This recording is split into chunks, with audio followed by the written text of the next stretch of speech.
How do you get rid of clumps in your matcha? These can really impact the taste and texture of your matcha tea, and in this video, we're going to learn how to get rid of them. We'll be testing out a few different methods to see which one is the most effective. But first, why do these clumps exist in the first place? Premium matcha is made out of shaded, young tea leaves ground into a fine powder in a large stone mill. Because the powder is so fine, it starts to form clumps as soon as it's exposed to the humidity in the air. I just opened up a pack of this Shiran premium matcha, and when I pour it out into this dish, you can see that the clumps have already formed. This does not mean that the matcha has gone bad, but it will affect the matcha if they are not dealt with properly. These matcha clumps will not mix evenly into the water, so you end up with two problems. The first problem is that not all the matcha powder will be distributed into the water, so the flavor will be more diluted. Secondly, these clumps will create an off-putting texture when you drink the tea, so let's get rid of them. The best way to get rid of these clumps is by sifting the matcha powder. If you run the powder through a sifter, you see that the clumps are broken up and the matcha turns back into this fine consistency. But as you'll see later in the video, this trick isn't enough to make the perfect matcha.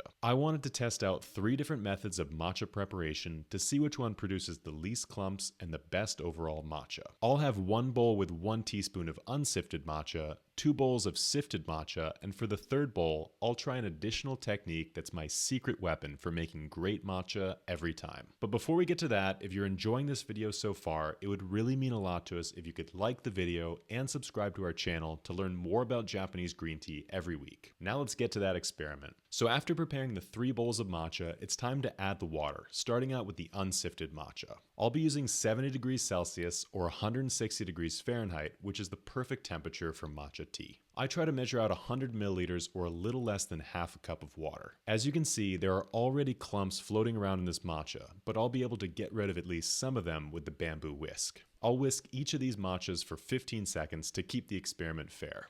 Think of this bamboo whisk as your last line of defense against the matcha clumps. It will help you reduce some of the clumps, but this shouldn't be your only strategy, but we're going to see later on in the test. Now it's time to check out that sifted matcha powder. I'll be using the same amount of water and the same whisking technique here. Immediately, you don't notice much of a difference, but something really struck my eye, and that's the fact that the sifted matcha produces more foam. The reason for this is that the matcha powder is mixed more evenly into the water. The unsifted matcha forms clumps, and because it doesn't get mixed into the water, it's almost like you're using less powder, which generally produces less foam. What you want on your matcha is a thick layer of foam with smaller bubbles, which will create a smoother and airier consistency, almost like a latte. The 3rd bowl is where the magic really happens. This matcha is sifted, but now instead of adding the full amount of water, I'm only going to add in a small splash and then mix it into a paste. As you can see, with this small amount of water, you can really identify all the matcha clumps and make sure that they're smoothed out. What you should end up with is a smooth matcha paste with absolutely no clumps. Now you're ready to add in the additional water and start the whisking. Right away, this matcha produces the best foam, which is a really good sign. You can see that it has this dense layer of small bubbles on top, while the other matcha teas have larger bubbles and less of a thick foam.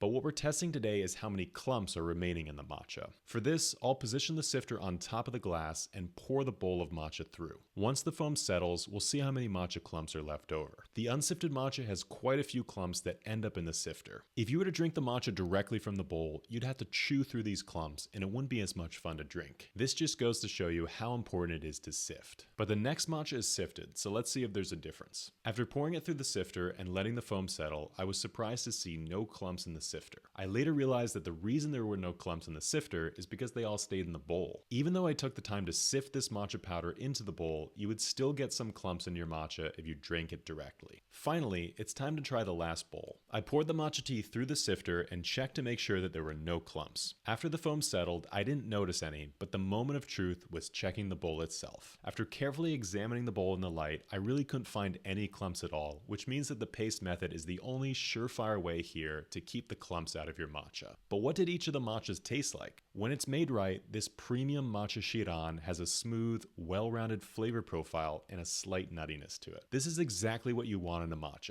Enough flavor to keep it interesting, but not too much bitterness or dryness. I noticed that as I went from right to left, the matcha tea became bolder in flavor. This is likely because the less clumps there are, the more matcha is combined with the water. So not only do matcha clumps create an unpleasant texture, they also waste your hard-earned matcha. If you want to make better bowls of matcha at home, we suggest you pick up up a high-quality matcha like the Shiran Premium from neoteas.com and carefully mix it into the water. When you do make this matcha properly, the taste is so worth it. Thank you all so much for taking the time to watch this video. I hope you found it helpful. If you have any questions about matcha, please feel free to leave them in the comments below. Until then, we'll see you next time.